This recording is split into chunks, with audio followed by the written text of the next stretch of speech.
So now we are starting off with the question number 5, factorize. Okay, if within this question there are 4 questions which has been mentioned in your book. Okay, but I am taking some more extra question. उन 4 questions को तो हम करेंगे ही, लेकिन I am taking some extra questions also, ताकि आपको ये चीज़ों को और ठीक तरीके से समझाने का मौका मिल सके. ऑलराइट, अब यहाँ पे हमें फैक्टराइज करना है. फैक्टराइज करना है मतलब जो ये एक्सप्रेशंस आपको दिख रहे हैं जो कि प्लस से या फिर कोई और भी हो सकते हैं माइनस से चेन में बंधे हुए हैं, है ना. जबकि फैक्टराइज का टर्म किस तरह से होता है, anything but which is into the form of multiplication. जैसे एक ब्रैकेट है फिर एक ब्रैकेट है ना. क्वेश्चन नंबर 4 में भी हमने देखा एंड जब आता है हमारा फैक्टराइजेशन में तो इस तरह से हमें 2 ब्रैकेट मिल जाते हैं, राइट. अब बात आती है कि जब इस तरह के क्यूबिक एक्सप्रेशंस को जब फैक्टराइज करना है तो किस तरह से करें. ठीक है, तो एक बात तो आप अच्छे से सुन लीजिए, बहुत अच्छे से ध्यान से समझ लीजिए इसको. हम जब फैक्टर की बात करते हैं, ठीक है, कि एक पर्टिकुलर एक्सप्रेशन उसके कितने फैक्टर होंगे, ये बात हम बार बार कर चुके हैं, मैं फिर से आपको बता रही हूँ. जितनी उसकी डिग्री होगी उसके उतने ही फैक्टर होंगे. जितनी डिग्री होगी उतने ही फैक्टर होंगे. ठीक है, अब जैसे क्वेश्चन नंबर 4 तक आपने जो क्वेश्चंस किए थे फैक्टराइजेशन में, वहां पे आप देखेंगे कि हाईएस्ट पावर 2 है, मतलब वो क्वाड्रेटिक इक्वेशन है. क्वाड्रेटिक इक्वेशन है, हाईएस्ट पावर 2 है, मतलब वहां पे आपको सिर्फ 2 ही फैक्टर मिलते हैं. इसीलिए आपको सिर्फ 2 ही ब्रैकेट या 2 ही टर्म ऐसे होते हैं जो आपस में मल्टीप्लाई होते हैं. यहाँ पे हमारे पास में क्यूबिक है, मतलब आपको 3 एक्सप्रेशंस मिलेंगे कुछ इस तरह से. ठीक है, 3 फैक्टर होंगे जो आपस में मल्टीप्लाई हो रहे होंगे. इट डजेंट मैटर कि कोई प्लस में है या माइनस में है या किसी के पास प्लस माइनस है ही नहीं तो भी कोई बात नहीं. अगर ये एक्स भी हो और ये कुछ 2 ब्रैकेट हो तो then also it will be considered as a factor, 1 factor. Okay, because there are 3 things which are being multiplied. तो 3 फैक्टर्स अब यहाँ पे हमें मिलेंगे. तो अब बात आती है कि 3 फैक्टर्स जब हमें निकालने हैं तो उसे किस तरह से किया जाए. आई मीन फैक्टराइजेशन में तो हमने देखा क्वाड्रेटिक एक्सप्रेशंस में कि लास्ट वाले को फैक्टर कर दो और उसके ऐसे फैक्टर निकाल लो जिससे मिडिल टर्म स्प्लिट हो जाए. पर यहाँ पे मिडिल टर्म स्प्लिट वाला तो मैटर लग नहीं रहा, तो हम यहाँ पे कुछ ट्रायल एंड एरर मेथड वाले यूज करेंगे. Okay, trial and error method use करेंगे और फिर उसके बाद में हमें एक फैक्टर मिलेगा. उस फैक्टर को यूज करके हम इस पॉलिनोमियल को डिवाइड करेंगे. As I said told you yesterday only, division algorithm नाम से जाना जाता है इसे, और ये बहुत क्रूशियल हो जाता है. इनफैक्ट आपके नेक्स्ट क्लास के पर्सपेक्टिव में अगर बात करते हैं तो डिवीजन अल्गोरिदम बहुत ज़्यादा इंपॉर्टेंट हो जाते हैं. ऑलराइट, तो स्टेप बाय स्टेप करते हैं. सबसे पहले तो हमें जानना होता है कि इसका एक फैक्टर हमें ट्रायल एंड एरर मेथड से लेना होता है. ट्रायल एंड एरर मेथड का मतलब क्या होता है कि हम x की डिफरेंट वैल्यूज अपनी मर्जी से पुट करके यहाँ पे देखते हैं कि x की कौन सी वो वैल्यू है जिसकी वजह से ये पूरी एक्सप्रेशन जो है वो 0 में कन्वर्ट हो जाए. ओके, पहले हम ले लेते हैं let p of x is equals to x cube plus 6x square plus 11x plus 6. ठीक है, जीरोस ऑफ पॉलिनोमियल हमने पढ़ा था फर्स्ट एक्सरसाइज में, सॉरी सेकंड एक्सरसाइज में, है ना. x की वो वैल्यू जिससे ये पूरी पॉलिनोमियल 0 बन जाए. ओके, तो हम क्या करेंगे, ट्रायल करते हैं. Let's try. लेट टेकिंग, पहले हम x इज इक्वल्स टू 1 रख के देखते हैं. ठीक है, तो ये क्या हो जाएगा, p of 1 is equals to, जहाँ पे x है वहां पे 1 रख दो तो ये हो जाएगा 1 का क्यूब प्लस 6 इंटू 1 का स्क्वायर प्लस 11 इंटू 1 प्लस 6. ये क्या हो जाएगा, 1 plus 6 plus 11 plus 6, that will be 1 plus 6 7 18 18 24. p of 1 क्या आ रहा है आपका 24. तो x इज इक्वल्स टू 1, ये तो इसका जीरोस नहीं है. जीरोस के लिए क्या जरूरी है कि इस पूरे पॉलिनोमियल की वैल्यू 0 आनी चाहिए. अब हम क्या करते हैं, हम दूसरी वैल्यू लेके चेक करते हैं. नाउ टेकिंग, इस बार हम x इज इक्वल्स टू -1 लेके देख लेते हैं. मैं आपको बता दूं कि आपको जब भी क्यूबिक पॉलिनोमियल दी जाएगी you will get the x value by 1, -1, 2 और -2। इससे ज्यादा वैल्यूज आपको रखने की जरूरत ही नहीं पड़ेगी। आपको जो भी क्वेश्चन दिए जाएंगे वो इसी के इर्द गिर्द घूम रहे होंगे। Okay, so now taking x is equals to -1. Now what we're gonna do is we're gonna substitute the value of x is equals to -1 into this polynomial. So -1 raised to power 3 plus 6 into -1 raised to power 2 plus 11 into -1 plus 6. Now take negative number की odd power will give you negative answer. 1 का cube 1 ही हो जाएगा। Negative number की negative number की even power आपको क्या मिलेगा? पॉजिटिव नंबर ही मिलेगा। फिर यानी कि साइन जो है वो एज इट इज रहेगा, साइन चेंज नहीं होगा। और 1 का स्क्वायर 1 ही हो जाएगा। 6 इंटू 1 6 हो जाएगा। पॉजिटिव नंबर और नेगेटिव नंबर मल्टीप्लाई हो रहे हैं, नेगेटिव आंसर मिलेगा। 11 1 जा 11 प्लस 6। यहाँ देखो -1 प्लस 6 क्या हो जाएगा? +5 -11 प्लस 6, ये आपको क्या मिल जाएगा? -11 में से +6 आप करेंगे तो सब्ट्रैक्ट आपको -5 मिलेगा। बड़ा नंबर 11 है, माइनस का answer. So +5 -5 which is giving you as 0। तो यानी कि अभी हमें क्या मिला? P of -1 is equal to 0, यानी x इज इक्वल टू -1 ये इस पॉलिनोमियल का 0 है। याद करो मैंने आप लोगों को बताया था रूट, फैक्टर और जीरोस ये सब आपस में कनेक्टेड है ना, आपस में कनेक्टेड है। मैं भी कहूंगी कि ये रूट है, मैं भी कहूंगी कि ये रूट है, लेकिन रूट की जिस वैल्यू पर पॉलिनोमियल की वैल्यू 0 बन जाए तो इसे तो हम कहेंगे जीरोस। और अगर इस -1 को इक्वल के उस तरफ ले जाएं जो एक्सप्रेशंस बनेगा तब वो कहलाएगा फैक्टर। करेक्ट? तो हम लिखेंगे therefore x is equals to -1 is the 0 of p of x। x is equals to -1 0 है तो क्या, अगर ये 0 है, अगर -1 को उधर पे शिफ्ट कर लेंगे therefore x plus 1 is the factor of p of x। अब यहाँ पे क्या हो गया? x plus 1 आपका एक फैक्टर मिल गया है। हमने क्या कहा? 3 फैक्टर मिलने चाहिए आपको, है ना, क्योंकि कितनी है यहाँ पर? पावर 3 है, मतलब 3 फैक्टर्स मिलेंगे, तो हमें एक फैक्टर तो ये मिल गया। अब वो बचे हुए 2 फैक्टर कैसे निकालने हैं उसके लिए हम करेंगे division. So I want all of you just first of all take a screenshot for this and then we will do the division.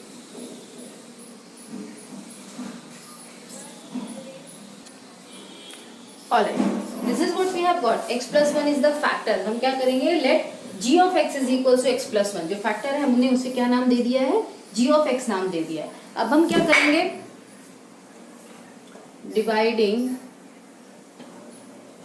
dividing p of x by g of x। p of x को g of x से divide करना है। ये आपका है p of x, ये है आपका g of x। अब बहुत ध्यान से देखिएगा इस वाले स्टेप्स को। यहाँ पे g of x लिखा जाएगा। g of x क्या है? x plus 1 और p of x आपका ये है x cube plus 6x square plus 11x plus 6। Now I really want you to please be careful कि अब हम यहाँ पे क्या कर रहे हैं। ठीक है, बहुत ध्यान से देखेंगे अभी इन स्टेप्स को। अब यहाँ पे जब डिवाइड हम करते हैं, जब भी हमें हमेशा p ऑफ x और g ऑफ x का फर्स्ट टर्म ही देखना है, सिर्फ फर्स्ट टर्म देखना है। यहाँ पे फर्स्ट टर्म क्या है आपका? x क्यूब, और यहाँ पे क्या है? x। ठीक है, अगर मुझे इस x को x क्यूब में कन्वर्ट करना हो तो मुझे यहाँ पे और कितने पावर की जरूरत है? यहाँ पे तो पावर 1 है, मुझे और कितने पावर की जरूरत है? I will need the power 2। तो हम क्या करेंगे? कोशेंट में हम लिखेंगे x रेज टू पावर 2। इसके बाद में क्या होगा? ये जो x रेज टू पावर 2 है ये इस पूरे से मल्टीप्लाई होगा। ये मैं आपको रफ में यहाँ साइड में करके बता रही हूँ, आप चाहो तो लिख सकते हैं, है ना, और मैं तो चाहूंगी कि आप रफ में यहाँ पे साइड में लिखते जाए ताकि आपके लिए आसानी हो समझने में। अब देखो x पहले मल्टीप्लाई, मैंने कहा x स्क्वायर इस पूरे से मल्टीप्लाई हो रहा है, मोनोमियल बाइनोमियल से मल्टीप्लाई हो रहा है। x स्क्वायर x से मल्टीप्लाई होगा, क्या बन जाएगा? ये x क्यूब, बीच में साइन प्लस का है तो प्लस ही आ जाएगा। x स्क्वायर 1 से मल्टीप्लाई होगा तो क्या बन जाएगा? X square. अब ये जो एक्स क्यूब और एक्स स्क्वायर है वो हमें यहाँ पे पुट करना है, लेकिन याद रखिएगा कि लाइक टर्म के नीचे लाइक टर्म लिखेंगे, है ना। अब यहाँ पे एक्स क्यूब है तो देखिए एक्स क्यूब वाला टर्म क्या है यहाँ, तो हम यहाँ पे लिखेंगे एक्स क्यूब। उसके बाद में कौन सा टर्म है, स्क्वायर वाला, तो स्क्वायर वाला टर्म इधर है तो इसके नीचे लिखेंगे हम प्लस एक्स स्क्वायर। ऑलराइट, अब क्या करना है आपको, सब्ट्रैक्शन। डिवीजन में यही होता है ना, हम सब्ट्रैक्ट करते हैं। सब्ट्रैक्शन के लिए रूल क्या है, याद है आप लोगों को, अलजेब्रिक एक्सप्रेशंस, जो नीचे वाली एक्सप्रेशंस होती हैं उनके साइन चेंज हो जाते हैं। अगर प्लस में है तो माइनस में हो जाएगा, अगर वो माइनस में हो तो वो प्लस में हो जाएगा। यहाँ पे दोनों ही प्लस में है इसलिए दोनों माइनस में कन्वर्ट हो गए। ओके, अब हम क्या करेंगे, एक्स क्यूब है यहाँ पे पॉजिटिव और यहाँ पे एक्स क्यूब है नेगेटिव, है ना, दोनों के साइन चेंज है तो ये तो हो गए कैंसिल। यहाँ पे 6x स्क्वायर है पॉजिटिव, यहाँ पे जो एक्स स्क्वायर है वो नेगेटिव, नीचे वाले साइन को कंसिडर करना है। साइन दोनों के डिफरेंट है मतलब सब्ट्रैक्ट होगा, तो 6x स्क्वायर में से एक एक्स स्क्वायर चले जाएंगे, what we gonna get 5x square.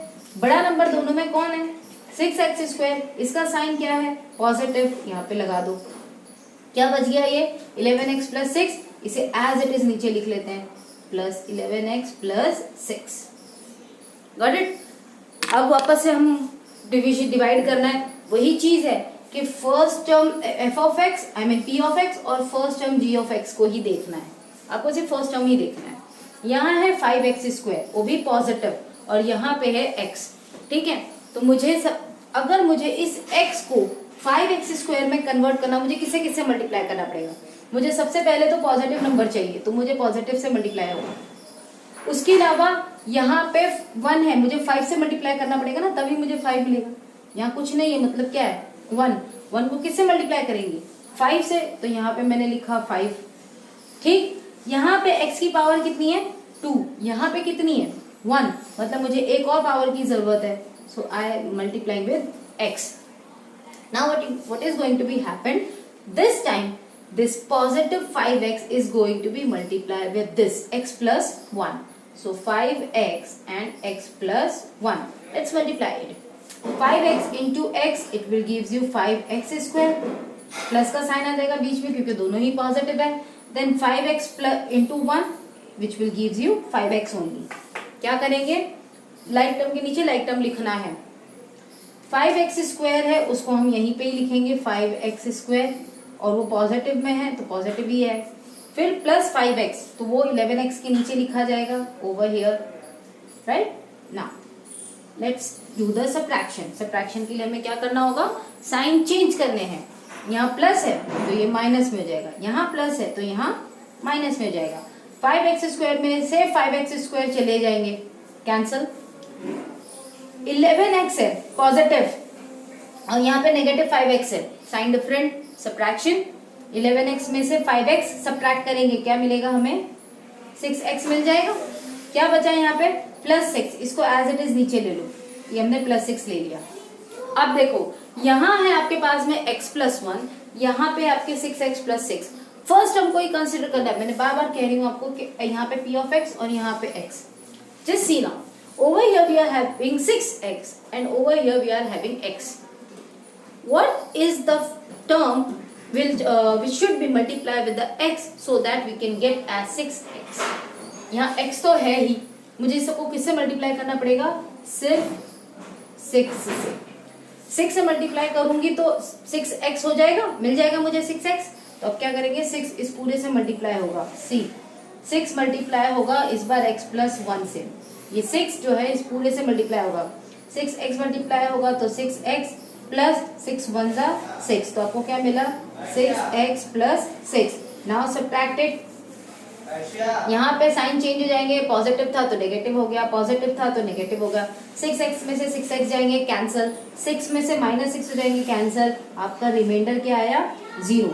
अब यहाँ पे बहुत इंपॉर्टेंट चीज आपको समझा दूं, अपने यहाँ पे मिस्टेक अगर कहीं की होगी, मैं किसकी बात कर रही हूँ, फैक्टराइजेशन में जब आप डिवाइड करोगे, फैक्टराइजेशन में जब आप डिवीजन एल्गोरिथम यूज करोगे और आपको अगर लगता है कि आपका डिवीजन कहीं गलत है तो आप क्विकली आप अपने आप को ग्रैस्प कर सकते हो कि where you have done the mistake.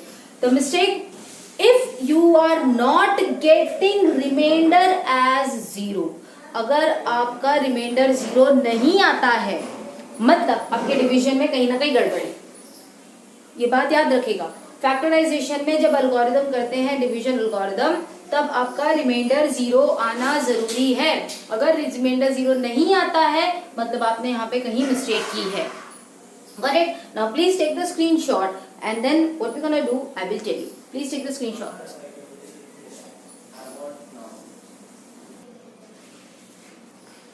Now after the division what we're gonna write, quotient is equals to this and the remainder is this. यहाँ पे मैंने g of x लिख के रखा हुआ है क्योंकि अब हम यहाँ पे यूज करने जा रहे हैं डिवीजन का एक फैक्ट, चेकिंग फैक्ट. आप लोगों ने पढ़ा ही होगा कि जब हम कोई चीज को डिवाइड करते हैं, ठीक है, तो हमें कुछ इस तरह से हम उसे मेंशन करते हैं चेकिंग के लिए, that dividend is equals to division multiply by quotient plus reminder. याद है आपको? ये हम डिवीजन अपना चेकिंग के लिए मेथड यूज करते हैं. That dividend is always equals to division multiply by quotient plus reminder. अब यहाँ पे जो आपका डिविडेंड है मतलब जो डिवाइड हो रहा है वो तो है आपका p ऑफ x, ठीक है, डिवाइड ये हो रहा है, इज इक्वल्स टू डिवीजन जो डिवाइड कर रहा है, डिवाइड आपका कौन कर रहा है, x plus 1, that is g of x, multiply, फिर आपका है कोशेंट, कोशेंट है आपका ये, इसे हम कुछ इस तरह से लिखेंगे q of x. Got it? मैंने पहले सिर्फ q इसलिए लिखा था कि आपको समझ में आए कि कोशेंट है. अब हम क्योंकि जो कोशेंट है वो इन टर्म्स ऑफ x एक तरह की पॉलिनॉमियल है, इसलिए हमने इसे क्या लिख दिया, q ऑफ x. तो ये मल्टीप्लाई हो जाएगा q of x plus reminder है that is r of x plus r of x. ठीक है, अब देखो इसके बाद में क्या करना है, इसके बाद में हमें सिर्फ वैल्यू को सब्स्टिट्यूट करना है. तो देखो g ऑफ x आपका है x प्लस 1, ठीक है, q ऑफ x आपका क्या है अभी, x square plus 5x plus 6 is equals plus, और r ऑफ x आपका क्या आ चुका है, 0. जब हम फैक्टर्स की बात करते हैं, जब हम p ऑफ x का यानी कि इसके फैक्टर्स की बात कर रहे हैं, मतलब समथिंग मल्टीप्लाई बाय समथिंग होना चाहिए. हम यहाँ देख रहे हैं 2 ब्रैकेट है हमारे पास में, एक ये ब्रैकेट है, ठीक है, लेकिन अब ये एक ब्रैकेट है, क्या हम इसे फैक्टराइज कर सकते हैं? जरा ध्यान से देखो, क्या हम इस सेकेंड वाले ब्रैकेट को फैक्टराइज कर सकते हैं? ये फैक्टराइजेशन अब आपका क्वेश्चन नंबर 4 है. कांस्टेंट टर्म को स्प्लिट करो इस तरह से कि आपका मिडिल टर्म मिल जाए, यानी कि आपको 6 के फैक्टर निकालने, एक हो जाएगा 1 और 6, एक हो जाएगा 2 और 3, एक हो जाएगा 3 और 2, रिपीट हो गया, नहीं लिखना है. हमें क्या करना है, फैक्टर्स को ऐड करना है, प्लस का साइन है मतलब फैक्टर्स को ऐड करना है. ऐड करने पे कितना आना चाहिए, 5. 1 और 6 को ऐड करोगे तो 6 हो जाएगा, 7 हो जाएगा.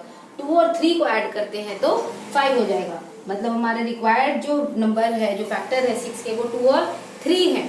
अब वो ऐड करने के लिए दोनों के साइन की जरूरत है, तो दोनों का साइन यहाँ पे क्या दिखा रहा है, positive. So now how it will be written as x square plus 2x plus 3x plus 6. Okay, plus 0 है, लिखने की जरूरत नहीं है. हमने 5x को क्या लिख दिया है, 2x प्लस 3x, और ये 2x 3x कहाँ से आए, 6 के फैक्टर लेने पर. नाउ आफ्टर दिस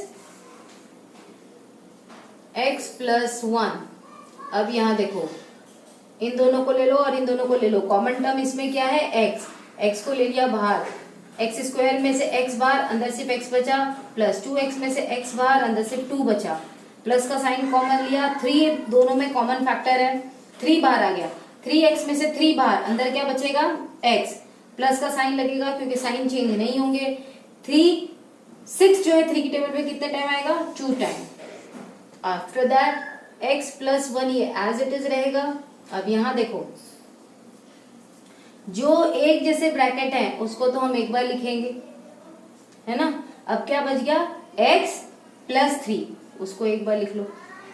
ये आगे देखो, एक ब्रैकेट, 2 ब्रैकेट, 3 ब्रैकेट, तीनों आपस में मल्टीप्लाई, मतलब ये है आपके इसके फैक्टर्स। तो ये है इसका answer. Okay, this is the question have to be done. बहुत लेंदी लग रहा होगा, no doubt, but this is important also, taking in the respect of your 10th class. All right, so we'll discuss one more type of question like this.